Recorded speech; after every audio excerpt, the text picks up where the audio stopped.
And welcome back to season 2 of Zero Wasted Days. I am honored that you are here with me, and I am so excited for all of the episodes to come. I am also just very grateful for all of the reviews that you've been leaving and all of the love that you've been giving me inside my DMs. I love nothing more than to be of service to you and to hear that everything that I'm talking about here at Zero Wasted Days is resonating. You know, I really want to inspire you to push the boundaries of what's expected in your life and business, to challenge norms and your growth edges, and to go after the most audacious dreams, because I've seen for myself that anything is truly possible when you have a vision and are ready to go after it. Are you ready to dive in? Let's go. Hello and welcome back to this week's episode of Zero Wasted Days. So this is my first solo episode here in season 2, and I have a lot on my heart, a lot that I want to talk about with you guys here, and I'm really excited to dive into season 2. I've also just been super reflective and what I've talked about here before in terms of the way that I am. I'm not a very detail-oriented person, but then on the flip side, I'm super analytical, and I've been going back and looking at season 1 and looking at all the episodes. Of course, I look at what data can give me evidence that things are going well, how you are responding to things. And that is the biggest bit of evidence for me that this is striking a chord and this is hitting home with you that are listening, my beautiful audience. And the feedback that I get from you in the reviews is amazing, but also just anecdotally with strangers that kind of come into my DMs and are like, oh my God, I found your podcast and I adore it. It's my favorite podcast now. A lady actually said to me the other day, a wonderful woman that I spoke to actually on a Zoom call, that she rarely listens to podcasts and she struggles to get through whole entire podcasts. And that she had found mine and she was listening to episodes and listening to them 2 and 3 times. And I was absolutely floored. And it just really reminds me as an entrepreneur and as a content creator and as a sharer of all things, and also just knowing that my clients and just female entrepreneurs in general, we struggle and we doubt ourselves. And even when things are going well, you question whether or not this is the right path, what you're doing, but just find yourself some evidence, continue to find yourself evidence. And if you don't have that evidence, then find it, because it is out there. You have received DMs, you have received messages from people, and save them in a little file folder on your phone or wherever it might be, so that on those days when you're questioning, when you're wondering, you can go back to those, because that's what I've been doing myself. And not like I've been questioning that much, but just as I'm continuing to forge forward with Zero Wasted Days, I have a massive mission and purpose behind what I'm doing. And as I kind of forge into phase 2 of this mission, I've been looking for evidence, and it's there. It's absolutely there. And I am just so thrilled that it is landing with you, that it is resonating, that it is touching your hearts, that it is making you think. And on the flip side, I adore having the conversations that I am having with all of the people that I'm interviewing.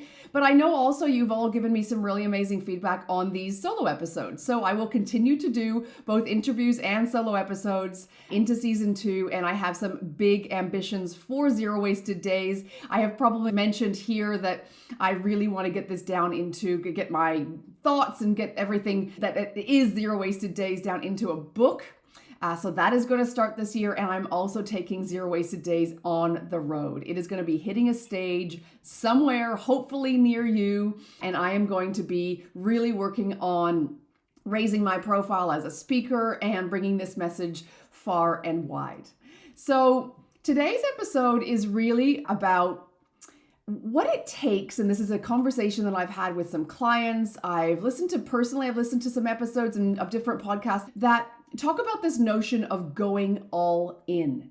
And I've talked before in previous episodes about going for your dreams and turning points, and sometimes I've talked about how hard points in our lives and tragedies sometimes result in the turning point to go, screw it, I'm going after it. And I want to share with you today what a kind of a really strong catalyst and turning point for me was more than 6 years ago. What year are we in? About 9 years ago, almost 10 years ago when I looked at the actual dates. And this is a story that I have absolutely never told here or really ever in public before. It is a very vulnerable one, and it is one that has been traumatic for me, but I feel it needs to be told because I know that there are stories that you hold that this might inspire you to realize that they don't define you and that they also have maybe been the turning point for you, or maybe that story now can be the turning point for you and be the catalyst to start something new, to go after those big dreams, to stop playing small, to go all in. So going back to 2012, it was 2 years before I would eventually leave my managing director role at the agency where I worked. And I told my boss at the time that I wanted to leave. And he'd become quite a mentor for me over the previous 12 years. And I told him that I wanted to leave and start my own business. And he was really supportive of it and encouraging, and rightly so. He didn't want me to leave. And so I would say rightly so, because he wanted to keep me within the business. They had ambitions and they were in the process of starting to look for a buyer for their own business. So they didn't want any changes at a senior management level.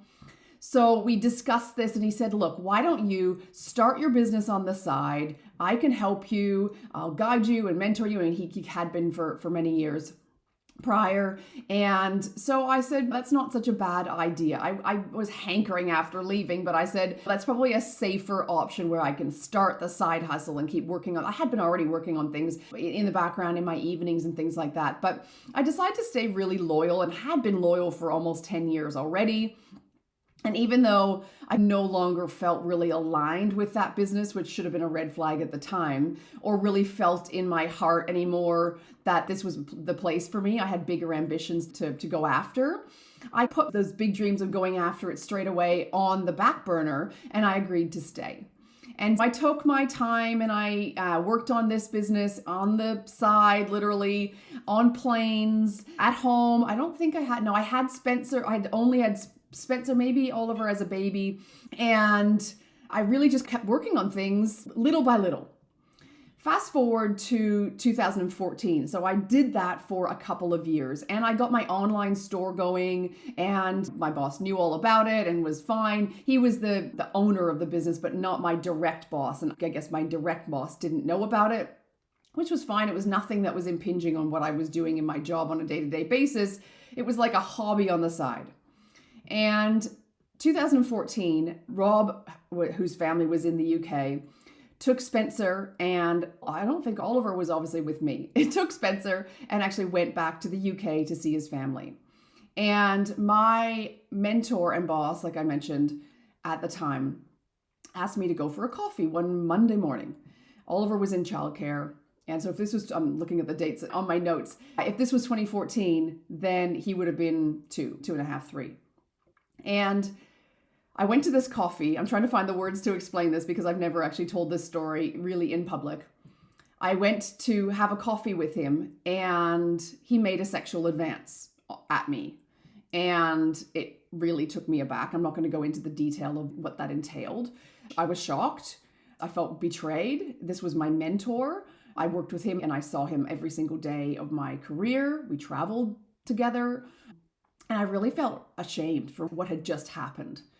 And like I said, I'm not going to get into too much detail about what exactly happened. But needless to say, I left that coffee shop in a very kerfuffled fashion and was like, hold on, just stop in your tracks. I left immediately. And I never went back to my job. I went home. I cried. I was like, oh my gosh, this is horrendous. I've been completely betrayed. I can't go back to that job. And I went through the process of, I took some leave. I said I was sick. I took some leave. I got legal advice as to what to do. And I filed a complaint and went through legal proceedings to get out of that business. And I guess I was trying to get out of that business in as dignified a way as possible. So I went through this process, which ended up dragging out for months. And this company that I had dedicated at that point up to 11 years of my life and my career to, like literally went from Melbourne to Sydney every week. I left my kids. I cut my maternity leaves short. I didn't even get maternity leave really. They gave me some, but then I was always all on. And I just felt like I really gave my life to this business. And this company that I dedicated everything to decided to turn its back on me to save itself. Now, like I said, it was in the middle of a purchase by another publicly listed company. And they decided to turn the tables on me. And this was probably the most humiliating, betraying thing I've ever gone through. And they actually said, via this person, said that I made up the story. And because I had this side hustle, which he had approved and said I should do and la-di-da, that they said that was why I created this story and I made this up. And I was the person that was lying because I wanted to leave the business and get a payout. This was my turning point where I said, okay, after everything unraveled, 11 years of my life dedicated to this business, for what? And I said to myself, I'm all in on my dreams. There was no more holding out. I didn't want to continue to be in a job that didn't feel fulfilling. Clearly, I didn't have a choice to go back. But all of the things that I reflected on about my times, the sacrifice that I gave. And I think back to other stories of people who are with businesses for 25, 30 years and are going to think that they're going to retire and all of a sudden get a redundancy. That's the sort of thing where when you dedicate yourself to a company, that they in turn will never dedicate themselves to you. And my situation happened to occur with a huge amount of betrayal. And going through legal proceedings is not for anybody to do. And I remember speaking to this arbitrator lady at the time, and she was like, Suzanne, do a deal because nobody comes out of this unscathed and they will absolutely swallow you up. And I could have taken this much, much farther, but I decided not to, and I completely turned my back and walked away. And I knew that this turning point meant that it was time. I wasn't 100% ready. I didn't feel 100% ready and really starting my business and being completely out on my own, but I knew I never would be. And I've talked about how sometimes tragedies create the catalyst to go big and all in. But there is an opportunity for all of us to go all in and not wait around for that tragedy or that catalyst or that shameful situation that I had to go through, to go all in on our dreams. Your dream is yours. The idea that you have, that fire in your belly that you want to breathe, that you want to share, is yours to claim and is yours to go all in on. That has the possibility to change your life forever. Now, there are some things again in reflection that I have been able to contemplate about and wonder, what does it really take? What were the steps other than this kind of turning point for me? But if I didn't wait that extra time and I was to do it all again, and I have gone all in on other dreams since then, what are the things that help you go all in and make that dream a reality? Now, the number one thing I think is to be ready to jump before you feel ready. The number one thing I think that is really holding people back is our comfort. We are so in our comfort zones, in our cushy homes and our monthly salaries potentially. But even if you have already started your business and you really want to go for the next thing and you've been staying small and you're holding back, you're staying safe. I have a client that She's no longer working with me anymore, but I really questioned. She was living what I say is a very comfortable life. She was talking and complaining about not earning enough money and really wanting to invest in growing her team and just couldn't find the means to do that. Except she was getting her nails done every single week. And I never actually confronted her with that because that's a personal decision of hers, but it did make me question. If you're getting your nails done every single week, are you maybe not willing to sacrifice $50 or 50 euros or 50 pounds or whatever currency you're in? That every single week over a month is $200 that can pay for a new virtual assistant and maybe do those nails at home. I just did one small little example. The $5 lattes that you might get at Starbucks. Thank God there's no more really good coffee shops near me here. How stuck in your comfort zones are you? And what are you willing to risk? I'm not talking about making silly, dumb decisions and not thought through investments, but at some point to make any gain, you need to leap. You need to risk it.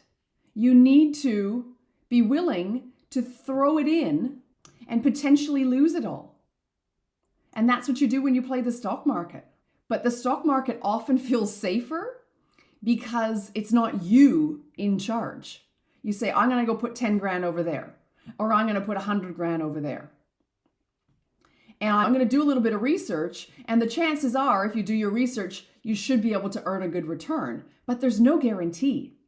But that feels easier than investing that $10,000 in yourself, or that $5,000, or that $500 a month. Now, I wasn't 100% ready to open my store. And that's what I did when I left the agency. But I never would have been. At the same time, I was willing to fail and willing to just keep taking steps towards my goal without knowing the outcome. And some would say I did fail. Closing my store prematurely, in some people's eyes, might indicate that I failed. I didn't see it through because I realized that it was completely unaligned and we wanted to pursue a bigger dream in our lives. But some would say that was a failure. And maybe it takes trying something and realizing that it didn't work, or that it did work, but that it wasn't for me. And so in essence, it didn't work, as a failure. And you need to be willing to sacrifice that. You need to be willing to go after the thing, to see that it's not for you, and then to pivot. But what if it is? What if it works out? And so this is the number one thing that I think most people need to be willing to really push to an edge, is to jump before you're ready and to take the leap. The second thing that I think is really important is to be willing to speak your truth, despite what expectations are and despite what people think. Another big area that I see women dimming their light around and staying small and staying in their corner is around this challenge of being seen. And the challenge around being seen is the judgment, potentially, of others. And we need to leave that at the door. Now, this can take a lot of work. I work with my clients on this on a weekly, daily basis sometimes, and I have to continue to remind myself. And while we go through the process of not caring what other people think, we also need to make sure that we're making this dream about you, about us, and not about somebody else. We're not out there, and we shouldn't be out there, trying to prove ourselves. It's about your inner truth and your passion and your mission. And that's exactly why getting your roots and your foundations right is so important. If you don't have that why to come back to every single day, Like I have it sitting on my board in front of me. I honestly will look at that and go, yes, that's what I'm doing today. Like frequently. I look at my framework sitting in front of me. And sure, I know it. I can stand on stage and talk about this for ages. But that intentional reminder in front of me every single day about my mission, my purpose, the audience that I'm talking to, the woman who I want to serve. These are the foundations that absolutely ground you into what you're doing and will keep you going. And so it is about that. It's not about me proving to anybody like I have done so in the past. And I say this from firsthand experience. It has to be your soul's calling. It's not just about I'm good at something and I'm going to just sell that thing. I'm going to create that offer because I know I'm good at it and I have a skill in web development. If it's not your soul's calling, then it's not for you. Now, sometimes it takes just starting and sharing. And that's what I had the opportunity to do, which was a really beautiful path for me when we came to France, is that I didn't know what was next on my radar. And so I just started sharing our journey. And I knew there was something boiling and bubbling from within. So I just started showing up as myself and sharing what we were doing. And I love writing and I was blogging. And this led me to realizing what my mission was. And I continued to clarify. On day one, I didn't have 0 wasted days written down in front of me. That evolved. And so you need to start somewhere. And sometimes that's leaving the skills and the expertise that you've leaned on for so long and just going over to the other side and starting something that might feel uncomfortable and might feel unfamiliar, but you know deep down is what you want to say, is your truth, is your calling, and you are ready to share in some capacity. You might not feel ready, but you are ready to just take the first step. Ask yourself today, what steps towards your edge can you take? How can you get help jumping? Because sometimes that's the catalyst. That is the thing that's going to help you fuel that fire. That's the thing that's going to, maybe it's your sister or your business bestie or a mentor or a community you can take part in. What's the thing that's going to help you jump? I have a beautiful friend here in France who is not in the online space at all, but she has a beautiful way of continuing to challenge me. And I've talked a lot about how working on a lot of sister wounds myself, it's taking a little tangent, but how I've been working through sister wounds myself to be more vulnerable with my own friends and family and loved ones. And by revealing more in this relationship, she's continued to reveal more and we forged a deeper connection. But she now has the opportunity, and she has taken the opportunity, not to necessarily call me out on my shit, but be like, do the thing. Why not the book this year? And that's just the thing that you need. Because I don't have an answer when she says, what's going on with the book? I'm like, it's coming. But it's that little challenging persistence, pleasantly persistent person in your life. And if you don't have somebody like that, you can pay for that. I've always been called very pleasantly persistent. I love challenging my clients to push it a step further. I have a one-on-one client that I'm working with right now. And on one of our first calls, I said, what do you really want out of this business, out of this life? And she told me about her dream. And I said, tell me more. Tell me more. I want to know the details. And she started revealing more of the details. And she got teary. And the more she told about it, the more she came alive. The more her energy rose. And I said, this is your homework for today. I want you to go away and I want you to continue to not just think about that dream in your mind like you have to the minute detail of the house and the land and everything else. I want you to write that down because that is your dream. And unless you write it down, unless you get that out, unless you tell somebody, tell a coach like she was doing with me, you can't make it a reality. And so I can't emphasize enough. And this is about energetic capacity as much as it is about strategy. So when you detail something like this, the thing that you want, you start to open up your mind to like, how am I going to get there? You might not know all the steps. And so that's where somebody like me helps piece together what those steps might look like. And you will do that subconsciously and consciously, start putting the steps together. What stops people right there in their tracks when they get overwhelmed, they start to they'll outline the dream and be like, hell, I can't do all those steps, or I don't know all the steps. And that stops them in their tracks. And that's where, as a mentor, I'm there to hold space for you to continue to vision into that space because I know it's possible for you. And then what detailing the dream for you also does is energetically, you start to then toy around in your conscious mind, not just the subconscious mind, your conscious mind with this actually being a possibility.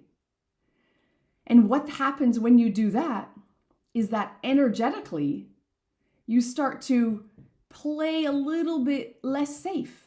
So everything that we do every day is about keeping safe, right? Our nervous systems and our bodies and our minds are there to keep ourselves safe.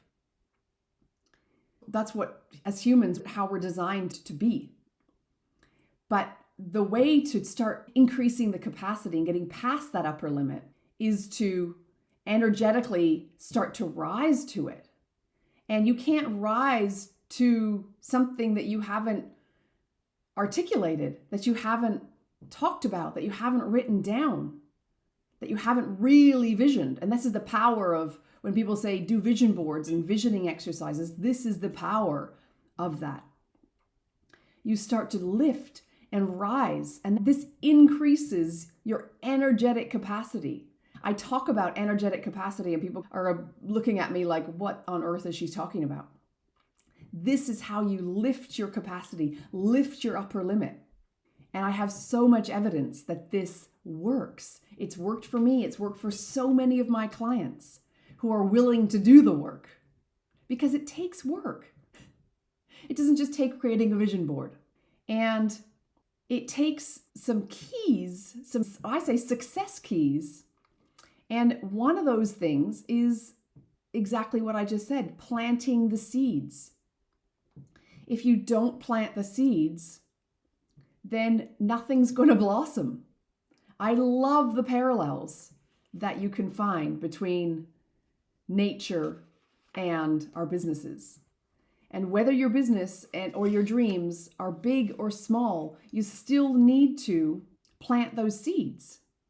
I have another client who we've been doing lots of planting together. And on a recent call, she said to me, Suzanne, I don't feel like I can really think about my life goals again. Like I'm really struggling to reseed those seeds that I used to have. And so together we talked about exactly what I've just talked about here and how we need to really reimagine.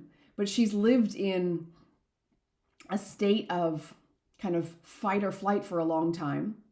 And as a single mom, she was struggling to make ends meet for a long time. And now, it's only now in the last few months of working together that she's building momentum. She just had her biggest month ever in her whole career. And so it's going to take some work. It's going to take some reprogramming to help her feel safe to start dreaming again and to start feeling like she can plant those seeds because she's been in survival mode for so long. So to feel safe planting those seeds takes work. And this is the work that we do inside my programs. And it's not just about planting strategic seeds and making a plan, because you guys know I love making a plan, and that is part of it. You need to make a strategic plan to know how you're going to get to where you're going to get to this month, this quarter, this year. But energetically, you also need a plan. And when you make a plan, that strategically, and you make some of those, set those targets, and think about what your areas of focus are going to be in your business, and think about the strategy that you're going to take to get there. What that does to your nervous system is that it takes a great big exhale, and it feels a bit safer because it now knows how you're going to get there. There's no guarantee, and you may need to pivot, and it might be a little bit curvy and go here and there. But your nervous system loves a plan because it helps it know where it's going to go. It helps make it feel safe. And so this is one of the steps to increasing your upper limit and going all in, is to create that plan and then start working on your energetic system to keep reminding it that it's safe, because it's been like this for so long. You need to keep working at this. This is what I teach inside Energy Code, which is a self-paced program that I have. Is just about the energetic side of things. Because all of the blocks that are sitting in your way, all of the conditioning, all of the traumas, all of that stuff, that baggage that my client was carrying around for so long, need to get unblocked. And you can unblock them before you can then start lifting the capacity and start unlocking bigger and bigger dreams and goals and earning capacity and upper limits. So I've said you need to plant seeds. You need to make a plan, both for your energy and strategically. You need to be willing to get beneath the surface.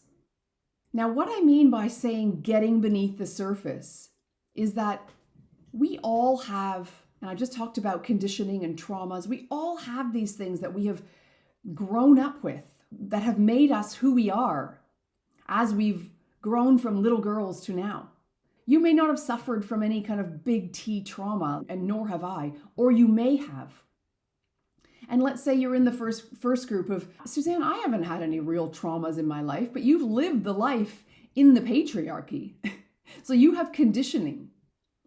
You have an upbringing in a family that has maybe made you a people pleaser. They didn't purposely make you a people pleaser, but the habit of people pleasing has become your go-to behavior. Your perfectionism, your overworking, your hustling, all of these things come from our conditioning that can be unblocked, can be worked on. And when I say we need to go beneath the surface, these are the things that need to be healed and need to be worked on, because your growth and your business outcome, your business transformation, your business results all come back to how willing you are to heal yourself and to raise that energetic capacity. We are the biggest part of our growth. I have worked with clients where, and actually probably at the earlier stages, the first couple of years, let's say, to my business coaching career, I was going through my own healing process and my own transformative journey. And I hadn't quite integrated the power of this inner work to my outer reality. So I wasn't teaching it yet. And I didn't realize how profound and how transformative it would be, because I didn't know myself yet. Even though I was integrating it at the time, I wasn't at a point where I could teach it. I was realizing the benefits of doing the healing and doing the strategy. My strategy muscle has always been super strong. And it wasn't until maybe 18 months ago, 2 years ago from now, in 2023, that I started realizing and started teaching this. But in my first couple of years, I was just teaching strategy. And I wondered why I couldn't get these amazing, smart, ambitious women who were sitting in front of me week by week in my one-on-one coaching or in my group programs to have the transformations. We were going through the motions and putting all the strategies in place, but there was something holding them back. And this is exactly what it was. We weren't peeling the layers back and going beneath the surface to integrate both the personal, energetic work that needed to happen together with their strategy. The fourth thing, so the first one I said was planting seeds is so important. The second one was making a plan for both strategy and energy. The third one was getting beneath the surface. The fourth one is backing yourself. You need to back yourself. It is so much more fun going into business, doing business, growing your business, scaling your business when you're not alone. And the last couple of years in my journey of masterminds and doing this together with coaches and even with my own clients has been unbelievable, because as women, we are not meant to do this on our own. We are the gatherers of the hunters and the gatherers. We are the ones who need to connect. Oxytocin is produced in our bodies, the same oxytocin that's produced when a child breastfeeds, when we connect with other women. It's that feel-good hormone. So actually backing yourself and investing in yourself, I feel, is so important to get you out of your bubble of doing it alone. And we know women can sometimes not be great at asking for help. And I've seen so many women come to me slowly but surely. And at first they say, oh, maybe can we just have a VIP session? Can we have a VIP session, just do a one-on-one for one-off or a month? And quite often I do one-on-one sessions, but I now have a caveat that say, I know there's usually a lot more to do. But the reason that they ask for that is that they think that their main problem is just a strategy or just this offer or just this thing. But then we get on a call and I can see there's a lot more work to do.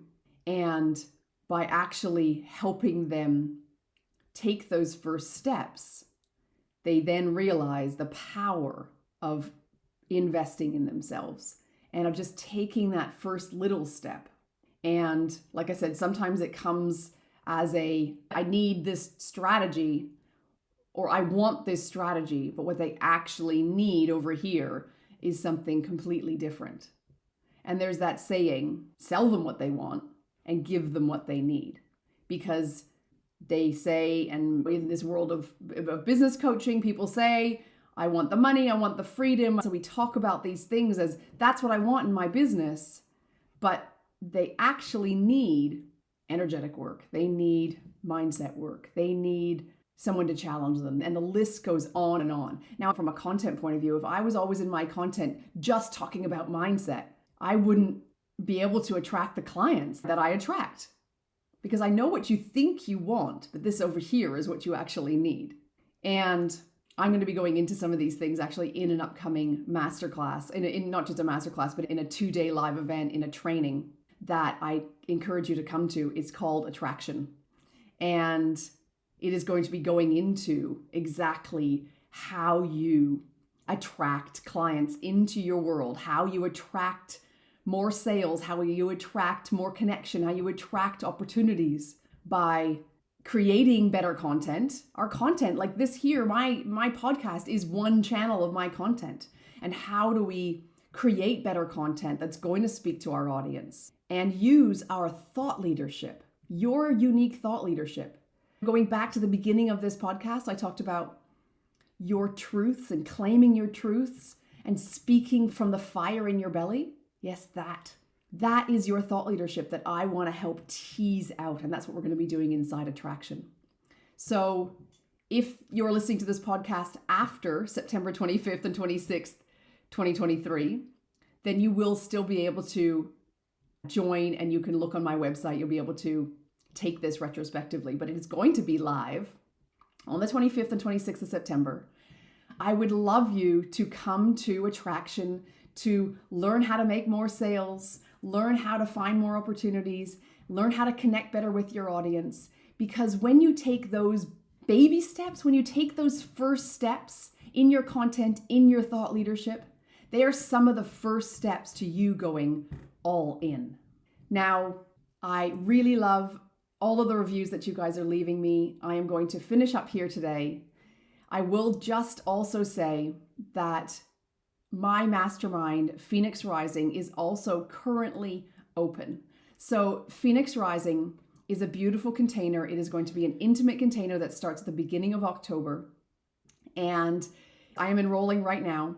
And it is going to be the most expansive space if you are ready to truly augment and expand your thought leadership. You want to be in sisterhood. You want to be in mentorship and in a space where someone is going to hold you accountable, is going to help you rise, is going to help you soar, is going to help you strategize, is going to help increase that energetic capacity. This is a beautiful container to help you do that. So I really encourage you. I do get on the phone with every single person who is interested to make sure it's a fit for both you and for the program. So the link's in all my bios, wherever you might be seeing this on YouTube or maybe just on the podcast channels.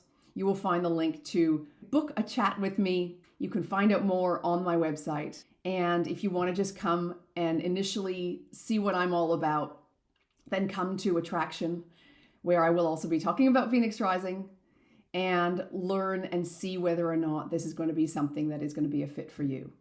Thank you so much for joining me today. I hope you have found everything here to be expansive, to be thought-provoking, to be inspiring, and I look forward to seeing you and having you guys all listen again next time. Thank you for joining me for this week's episode of Zero Wasted Days. I truly hope that you found it to be valuable and inspirational as you create and you grow your own business and work towards living more life first. I would love you to subscribe, to like this video, and of course, if you have any comments, drop them in here below. Also, if you tag me on socials, I would love to get to know you. I love connecting with my audience, so be sure to tag me at Suzanne Actison or at @ZeroWastedDays_, and I will see you inside the DMs as well as here for the next episode next week.